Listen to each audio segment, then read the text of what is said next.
Got to get back to that spending bill, huge spending bill, passed by the Republican-controlled Senate last night. The president tweeted about it this morning. He may consider it.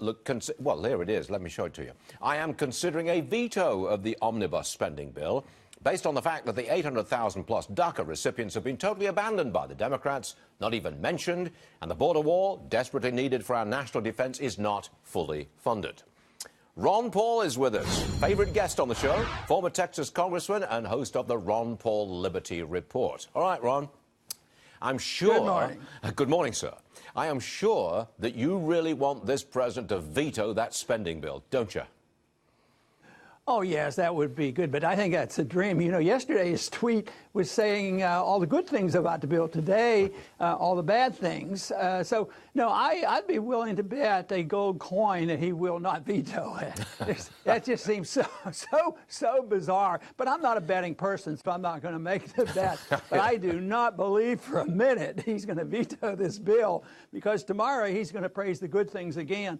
But it sure is big, and the Republicans are going to be responsible for it. So I guess Republicans aren't conservative. I wonder if they ever were. Well, fair question, sir. But look, are the votes there for a cut in spending? I mean, I don't see it. Ultimately, if you really want to cut government spending, you've got to have a bill. You've got to have the votes to do that. And it's all very well saying, well, we've got to stand on principle. But if you don't have the votes, you know, you don't have it, do you? No, but if you had more people who wouldn't vote for these increases, it would help. Okay, one answer to that is vote to freeze the budget. Just don't increase it. But it was massively increased. You know, in order to get this passed, they had to give an additional $118 billion, a bunch to militarism and a bunch to welfare. And guess who was the happiest this morning? Pelosi. Right. You know, that has to get some Republicans pretty upset, you know, after all that's been going on and people wanting to defend Trump and Republicans. But it's sort of a sad story as far as I'm concerned, because I think deficits are very bad. I think big government's very bad, and you can get away with it as long as people will take our dollar.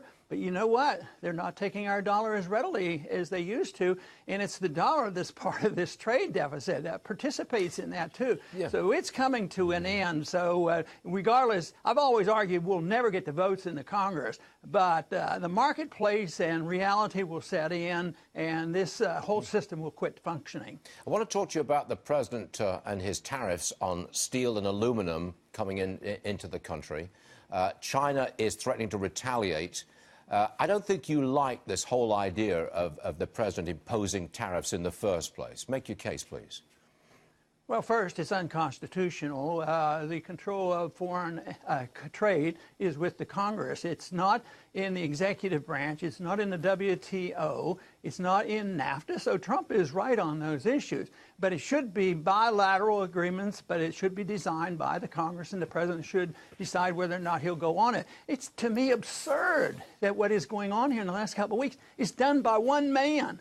That is, you know, it's the way we go to war, too. One guy gets up, oh, well, we're going to invade this country. So now we have a trade war going on, one person. But they say, well, it's legal. Yeah, it's legal in the sense that he was given that power, but it was unconstitutional that the Congress transferred that power to the executive branch. It's been that way for a long time. But this is just another example of our careless attitude about trying to follow the rules, which I took very seriously, about trying to do my best to take my oath of office seriously. Okay. It's always a pleasure to have you on the show, Ron, and welcome back to our program. We love having you on, and I hope you won't be a stranger to us in the future. Ron Paul. Thank you, Stuart. Yes, sir. Thank you.